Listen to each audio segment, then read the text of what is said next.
Hey guys, this is Adam Parker Bailey. I wanted to kind of do a remake of my first video, the introduction video, now that I'm more acquainted with YouTube. So, my name is Adam Parker Bailey.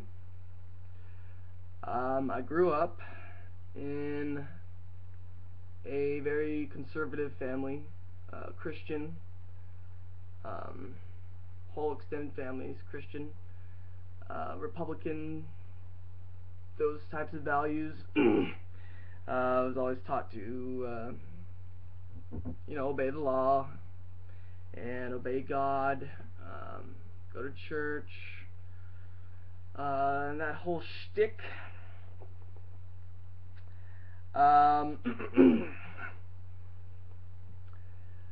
My father is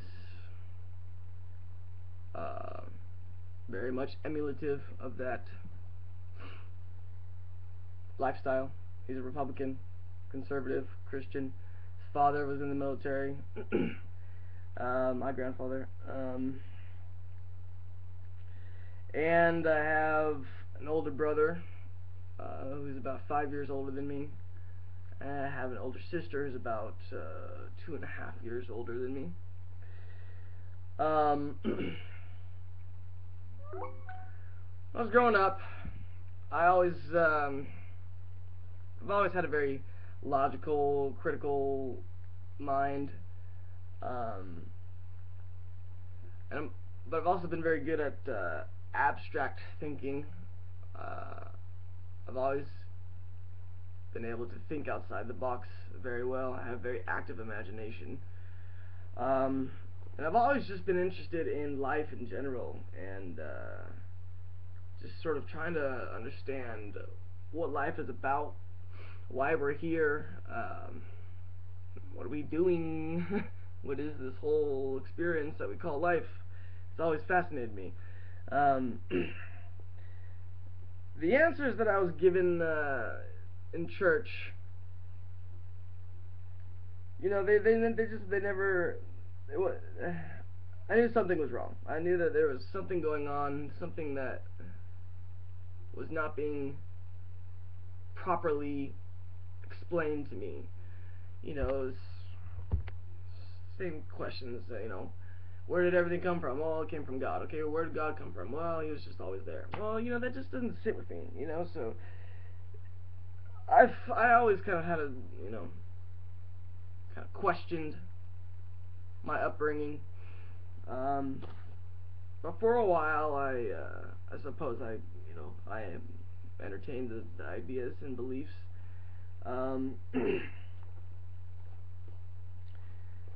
In my teen years, I rebelled, like most kids do. As did my brother. My brother, listened to punk rock music and was just a punk, really. That rebellion comes out of just sort of that intuitive feeling that we have that things are just not right. The story we're being told about our lives is just wrong, and people feel that, and they try and act out in ways that they can, that just this natural rebellion that they feel. Unfortunately, if that's misguided, if there's no real understanding of the importance of why you should rebel, or not even just rebel, the importance of why you should question your reality, it'll basically take you nowhere. You will either end up doing stupid things, or you will eventually just revert back to your upbringing, which is essentially, I think, what happened with my brother. Personally, I feel like he had the intuitive feeling that the official story of events It's not really what's going on, but he didn't have enough intellectual understanding to realize the importance of rebelling. Didn't understand the system enough to understand why someone would rebel in the first place.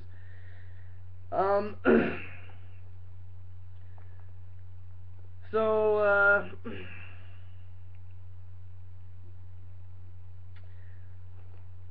so I rebelled in my own ways, and also at the in my younger years, didn't know why. Just was kind of just acting out, I suppose you could call it. Um, but I had, I guess, what you could call an awakening experience,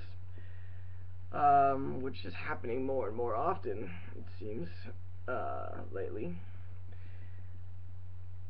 And essentially what had happened was, it was Christmas Day, or night, actually, and my family had left to go to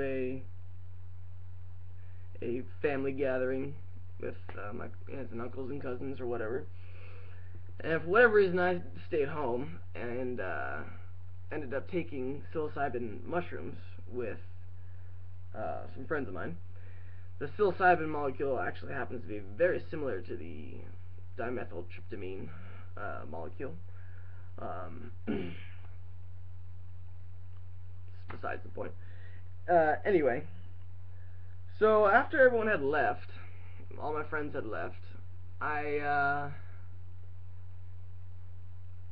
started, I was, questioning life like I normally do, but I think with the aid of the psilocybin mushrooms, things kind of spiraled out of control, in a sense. My thoughts kept speeding up and getting faster and faster and faster and faster, and there's this song or tune, this beat playing in my head that just kept getting faster and faster and faster while I was, asking all these questions about life. And I just wanted to know what life was about. What are we doing here? What is this entire experience? And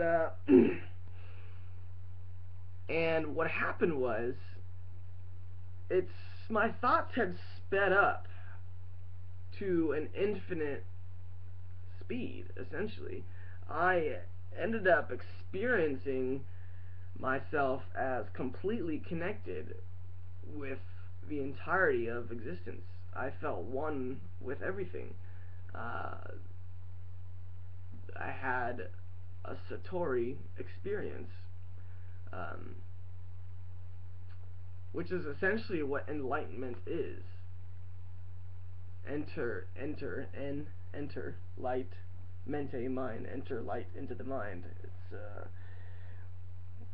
It's a understanding and awakening to the realization that you are the universe. You are everything. You are not your body. You're not your name, or you're not your image of yourself that you have in your mind, and you're certainly not the image somebody else has in their mind of you. You really are everything. You are the entirety of existence,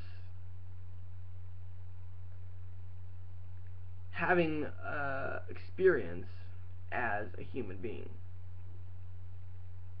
Why are we having a human experience, and why are we not experiencing ourselves as everything in every moment?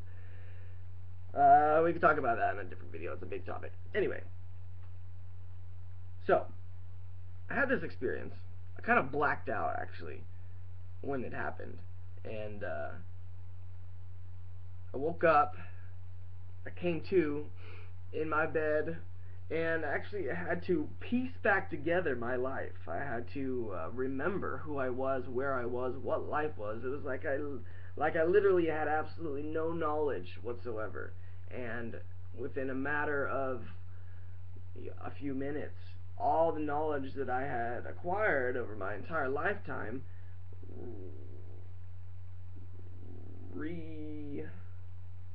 integrated itself into my consciousness.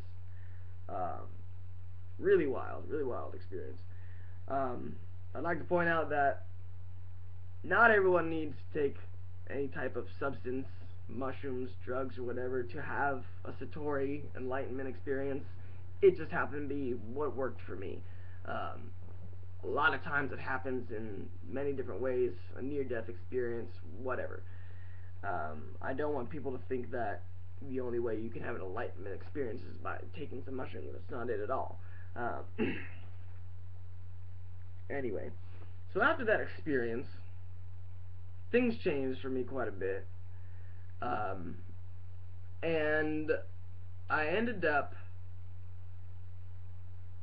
being shared a video. My friend had shared a video with me about cancer. It was a documentary about how this organization had cured cancer.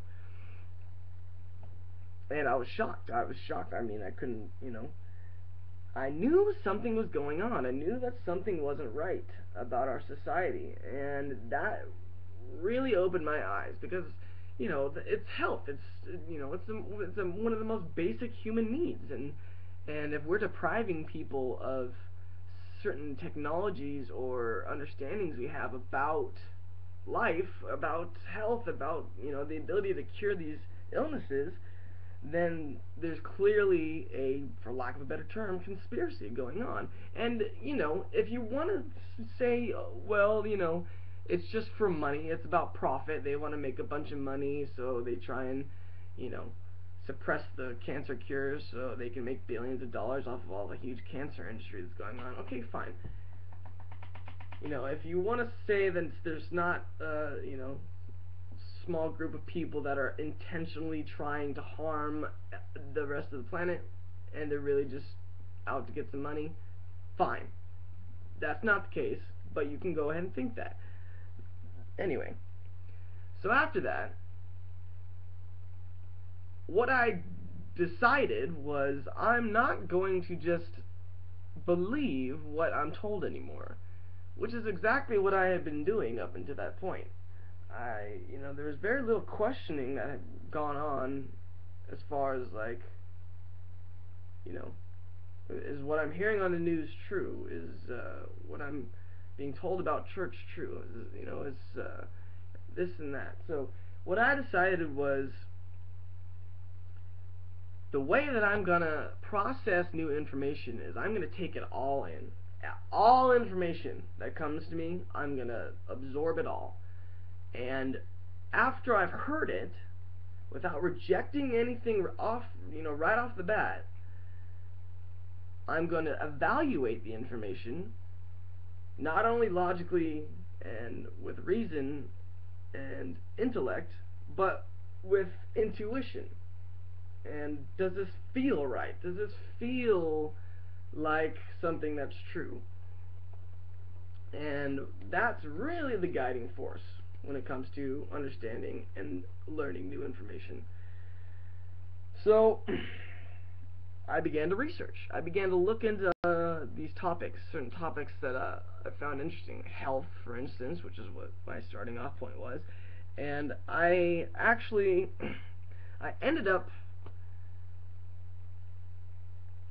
basically going down this path where it seemed like the information was being handed to me. A lot of people report experiencing this type of experience, like David Icke, for example. He describes it seems like people are just some force is just handing him the pieces as he's going along. Well, that's exactly how it felt for me. I remember, for instance, at one time I was I happened to be in Santa Cruz at the time, in Northern California, and I was washing my hands, just in a public bathroom. I was washing my hands, and for some reason I just got really into the moment and just fully experienced that process of the water rushing over my hands, the feel of the soap, and just was totally immersed in the moment, just there, actually fully there in the moment.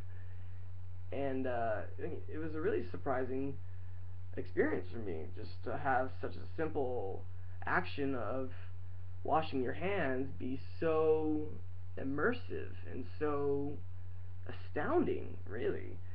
Well, later that day, I happened to be in the library, just looking for a book to read.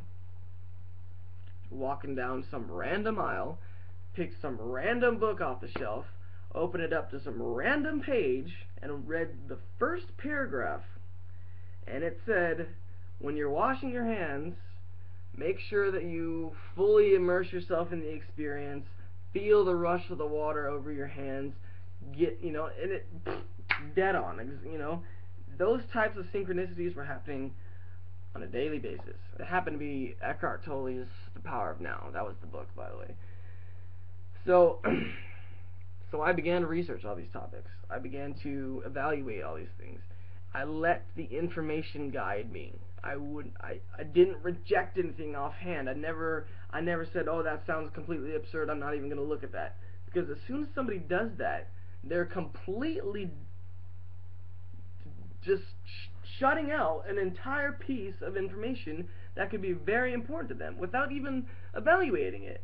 So they're completely ignorant of a particular topic because just right offhand they think it's crazy, or they think it's nuts, or it sounds ridiculous. But if you don't take in the information and you don't evaluate the information, you'll never actually know whether or not it's true.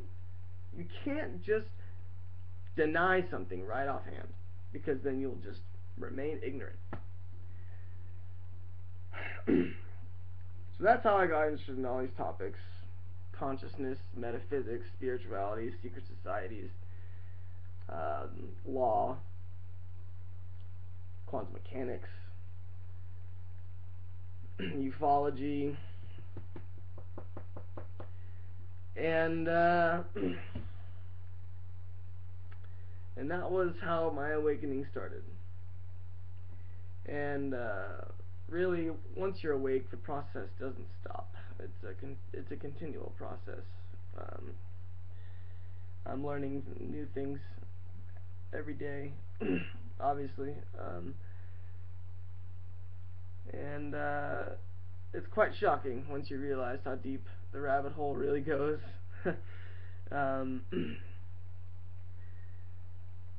It's an interesting experience, being awake and aware, because on the one hand it provides me with incredible information that is so pertinent and so important and so vital to understanding our existence. Then at the same time, it creates a huge divide between me and the average person on the street that's completely ignorant of all this stuff. It's difficult for me to carry on a conversation with just a normal person because their view of life is so isolated. Maybe I'm not using the right terminology, but most people really don't question their existence. They don't want to try and take on the big questions. Who are we? What are we doing here? What is life? What are dreams? What is death? And they're comfortable believing that these are questions that just will never be answered, or will be answered sometime in the future, and they don't need to worry about it now. But the fact of the matter is, you can find answers to these questions, answers that are profound answers that will broaden your experience and expand your consciousness and really wake you up to the reality of your experience.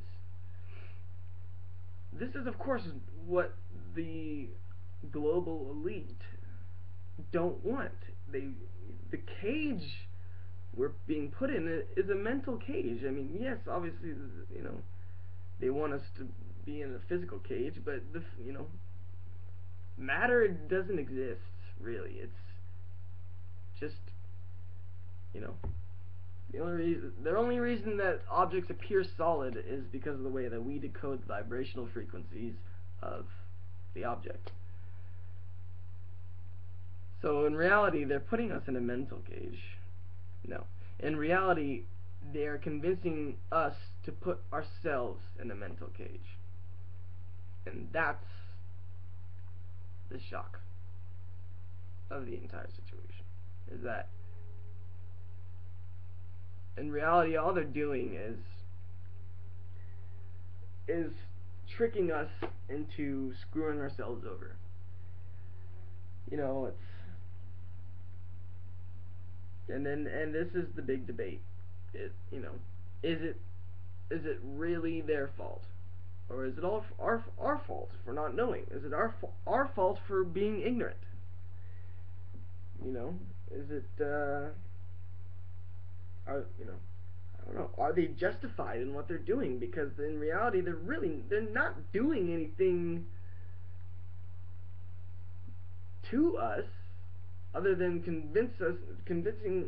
getting ourselves to convince ourselves that we're, they're making us do it to ourselves. We're selling ourselves out.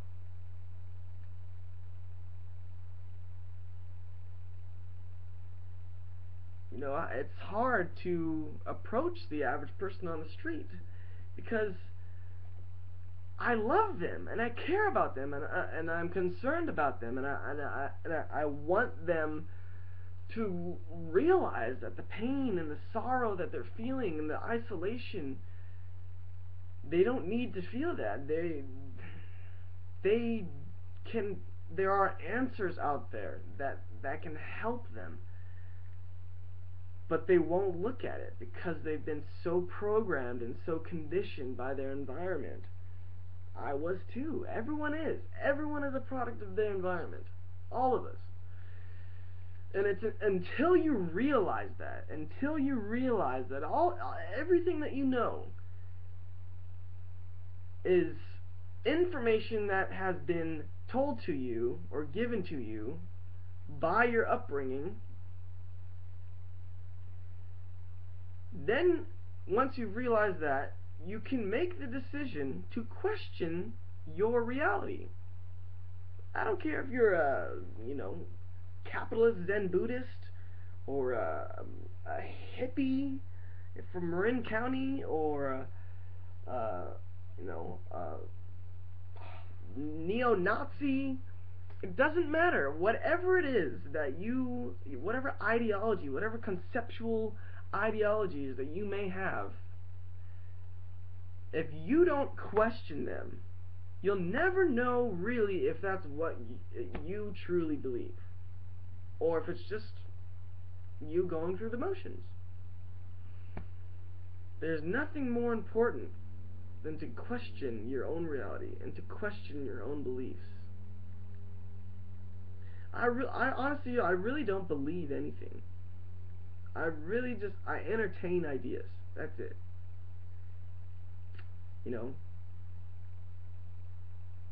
I could even go as far as to say that I don't even necessarily believe that I'm actually sitting here in a room talking to a camera about these topics. I mean, as far-fetched as that sounds, it's a danger to have solidified beliefs about anything, because the entire nature of existence functions on paradoxes. Life itself is a paradox. Until you understand or become familiar with the concept of paradoxes, you will never understand life in any coherent capacity, ever.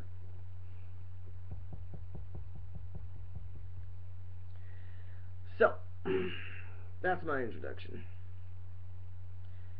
My name is Adam Parker Bailey, and I care about this planet, and I care about the species, and I want to see us be free.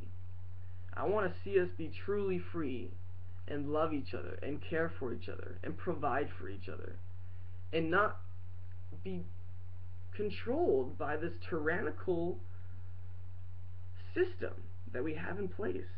We are a slave to money. We are a slave to money. And nobody seems to see that. Or at least very few people.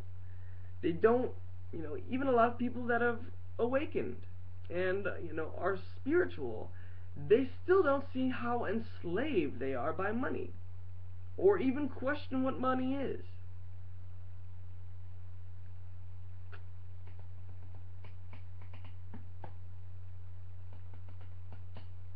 We can so easily create a world of peace, abundance, love, caring. But all we need to do is first question our reality and then start exploring alternative information, not just getting all your information from the news and the media, which is controlled by the 4 fucking companies. Start thinking about alternative ways of living, alternative economic systems.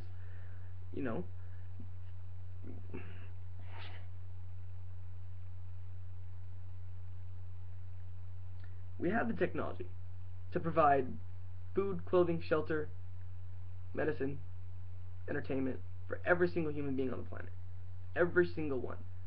We've had it for hundreds of years. 100 years at least 100 years. We could easily have free energy and everything, all the essentials of life provided for everyone. Which is, isn't that what government is supposed to do in the first place? Is provide for us, make sure we're healthy and alive and happy, and have food and water and shelter. And think about it. Once all of those things are provided for us, the entire environment changes. And people, when they grow up, when they're brought up in the type of environment where peace, love, abundance, and understanding are the key essential aspects of the society, they will emulate those values. But look at our society now. It's based on scarcity, not enough to go around, having to fight to survive, competing all the time with, whether it's in business or in school, or it's all based on grades and having to live up to certain expectations, and that creates a terrible environment for people to grow up in. And we're all products of our environment. So the situation is, we have a messed up system that's creating messed up people because of the messed up environment that's created from the messed up system. So how do we reconcile this? It's a big cycle. We need to start with ourselves and evaluate our own beliefs, our own values, and find out what's really important to us. If the majority of the people on this planet decide that what's important is being rich and having more money than you can spend in a million lifetimes, and sex, drugs, and alcohol, and whatever the fuck else, that's, then fine. That's, fine. If that's what the human species wants to believe, great. Then that's fine. But I don't believe that's really what people want. I believe that people really intuitively feel that, love is what they really want. They want to feel love. They want to love other people. They want to have happiness and joy in their life. And you don't get that from money. You don't get that from these simple pleasures that we keep seeking after.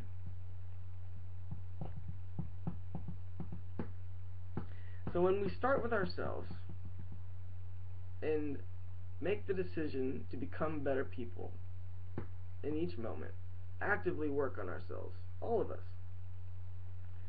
then we can start working on building a better society, which will, of course, create a better environment for our future generations to grow up in, which will create better people. And it has to start somewhere. For a while, I thought we needed to just start changing the system and start creating an environment for people to grow up in that will create happy, joyous, caring, loving people. But you can't do that you can't create a society of peace, love, and abundance with a bunch of people who are still stuck in scarcity, fear,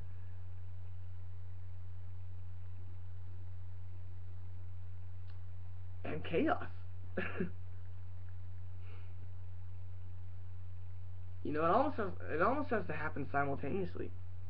We need to start creating a new society that will create a better environment, while also creating a better inner space, a better inner character for ourselves. You know, it almost has to happen at the same time.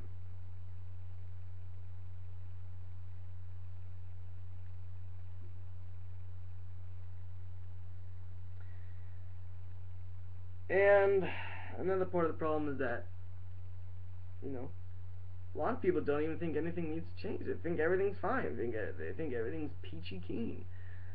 You know, I mean, I'm speaking of just my perspective of being in America, because that's where I live and that's where I've grown up. And so many people, you know, we're such an isolated country, really. We're so ignorant of what's going on in the world. I mean, it may be the same case in a lot of other countries too, but I mean, America specifically, that, you know, they think that this is the greatest system ever created. Oh yeah, the free market society, and yeah, they think they're, you know, this idea of freedom that they keep fucking spitting out. They have no clue what freedom really is. No idea. And then they, you know, they always, oh well, would you rather have communism, or would you rather have fascism, or would you, you know, would you rather have socialism, or blah blah blah blah? No, of course you'd rather have capitalism, wouldn't you? No, I want to create something new.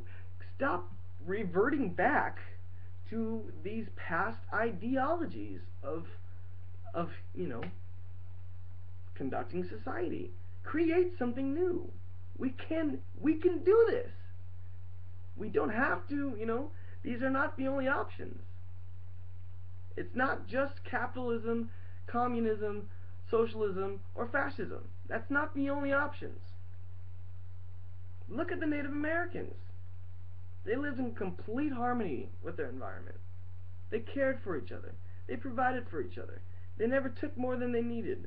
They understood how important the earth was and how deep their connection to nature was. We're so divorced from that now. We need to find a way to reinvigorate those same principles that the Native Americans had practiced and adapt it to our current technological and scientific understandings of today.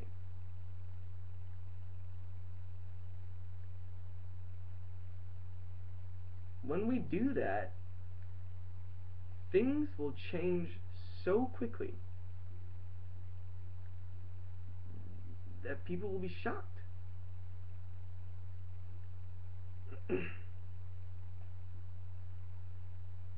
You know, the true intuitive nature of human beings is to care for each other. They try and sell you on this idea that hatred and violence and war and this animal aggression is ingrained in us. But that's not true. It's a learned behavior. you know, we're products of our environment. And people always say, oh, you look in the past. There's always been wars. There's always been hatred. There's always been violence. Yes, because we've always been brought up in an environment of scarcity. An environment of, you know, that emulates those types of values. We never created a society that is based on peace, love, and understanding and abundance. So just because it's never been done before doesn't mean it's impossible.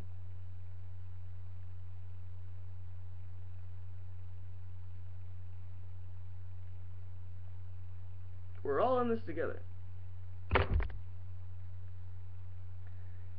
So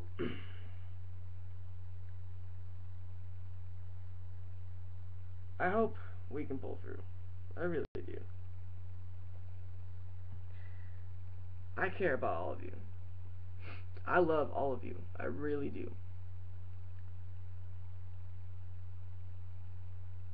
And I want to see us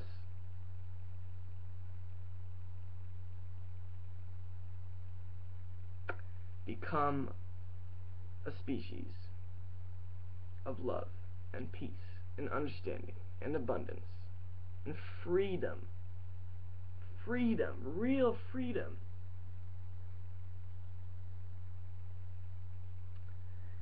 So let's do it together.